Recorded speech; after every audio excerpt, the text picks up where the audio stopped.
محسن مخملباف از آنچه که دیشب در تهران اتفاق افتاد با عنوان کودتا یاد میکنه. با هم میشنویم.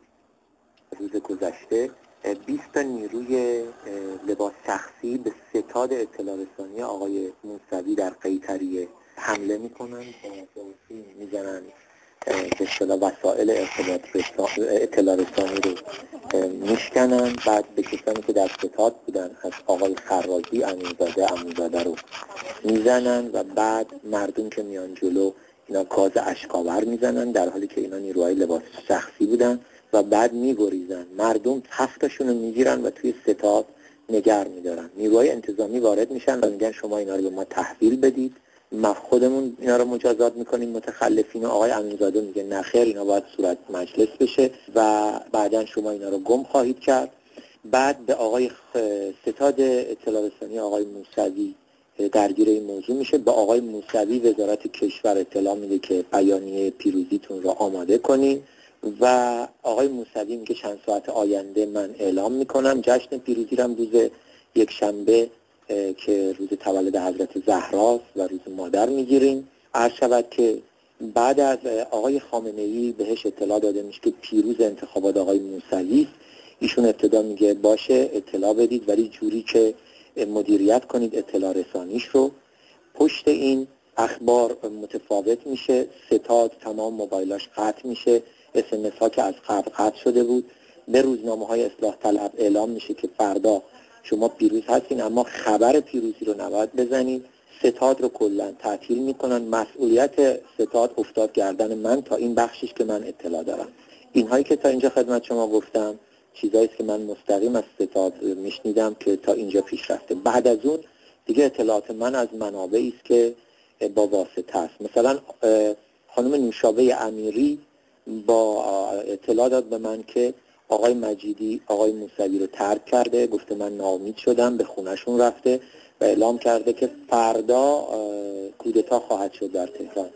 خبری که شما دارین میدین خیلی خبر بزرگیه آقای مخملباف. شما با چه استنادی این خبر رو الان دارین؟ تیکه‌ای که دارم میگم این تیکه دومش رو در واقع با یک واسطه خدمت شما میگم و شما به نقل از بهتره که با خانم نوشابه امیری صحبت کنین که منبع خبره. بخش قبل از این کودتاش رو هرچی من میگم دقیقاً با مسئولیت من بپذیرید. من تا اون بخشش که مسئول بودم از طرف ستاد آقای موسوی، چون ستادشون رو تعطیل کردن وظیفه اطلاع رسانی به عهده من گذاشته شد، من اعلام کردم که پیروز انتخابات آقای موسوی است. آقای خاتمی هم اعلام کرده بودن که پیروز انتخابات آقای موسوی است و هر رأی دیگه از تو صندوق در بیاد تقلب آشکاره. من فکر میکنم این یکی از دو احتمال من هستش. یکی این که اونا میخواستن آرام آرام اعلام کنن که در واقع شوک نشه جامعه، از طرف دیگه ممکنه که اقلیت یا حتی احمدی نژاد و سپاه حتی علیه هاشمی و خامنه‌ای هم کودتا کرده باشه. من فکر میکنم کشور در یک وضع خیلی حساسی قرار داره. اما پیروزی که صحبت شده که برای آقای موسوی اعلام شده با استناد به چه اطلاعاتی بوده و با استناد به چه آرایی؟ با استناد به اطلاعات ستاد آقای موسوی که وزارت کشور با آقای موسوی اعلام کرده بود که حتی بیانیه پیروزیتون رو آماده کنید و به روزنامه‌های اصلاح طلب هم گفته بودن که خب پیروزید ولی حق ندارید خبر پیروزی رو با کلمه پیروزی اعلام کنید.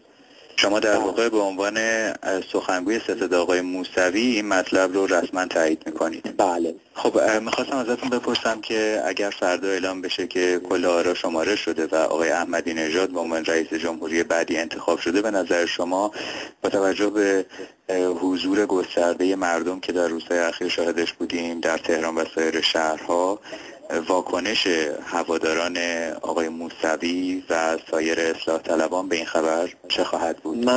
اطلاعات من میگه که اصلاح طلبها در لحظه حاضر شوک هستن. آقای موسوی در وزارت کشور بود تا 1 ساعت پیش، دیگه بعد از 1 ساعت چه خبر ندارم. یه عده جلوی وزارت کشور جمع بودن، یک درگیری در جلوی وزارت کشور اتفاق افتاده. امشب برق تهران دقیقاً ساعتشو نمیدونم، برق تهران از 1 ساعتی قطع شده. SMS ها که از قبل قطع شده بود و موبایل ها به سختی میگیره. یعنی کشور ظرف فردا و پس فردا حالت ویژه‌ای داره. من تصورم اینه که نیروهایی که به اصطلاح حرکت کردن به این راحتی خاموش نمیشن. البته اینها هم احساس میکنن شاید که قدرت رو دارن دست میدن. منم تو پیامی که دادم از طرف ستاد سعی کردم که باز آرامش رو به مردم بگم و بگم که ما وارد یه مرحله دموکراتیک داریم میشیم. فقط من مسئول شدم که از قبل خبر بدم، قبل از اینکه اینا خبر دروغ رو در بیارن اطلاعات رو من به مردم بدم، چون این اطلاعات رو خود ستاد میخواستش که اعلام بکنه. با توجه به اینکه من هم دیشب از صدای آمریکا صحبت کردم و مردم آخرین اخبار رو به من دیدن و من الان در پاریس هستم، به من واگذار شد. ولی بعدش الان نیروهای حتی ستاد چنان بهت زده و شوکن که حتی نمیدونن به ما بگن که چه ما باید بکنیم که به صلاحشون باشه. آقای مخملباف، گفته شده که رأی‌هایی که شمارش شده بیشتر مربوط به روستاها و شهرهای کوچک بوده و احتمال داره که با شمارش رأی‌های شهرهای بزرگ این معادله عوض بشه. شما فهم کنید این که همچین چیزی محتمله؟ از این بابت که ما فرهنگ ایران میگه خبر مرگ رو آرام آرام بدید، اینا برای اینکه نیروهای خودیشون رو هم شوک زده نکنن اول این نیروها رو آوردن بالا که شاید بعد بتونن چیز کنن. ولی بوی یک کودتا میاد و من فکر میکنم که اگر رأی دیگه‌ای در بیاد کشور به سوی دیگه‌ای خواهد رفت. محسن مخملباف بود که به عنوان سخنگوی ستاد میرحسین موسوی در خارج از کشور به پرسش‌های نیوشا بغراتی از رادیو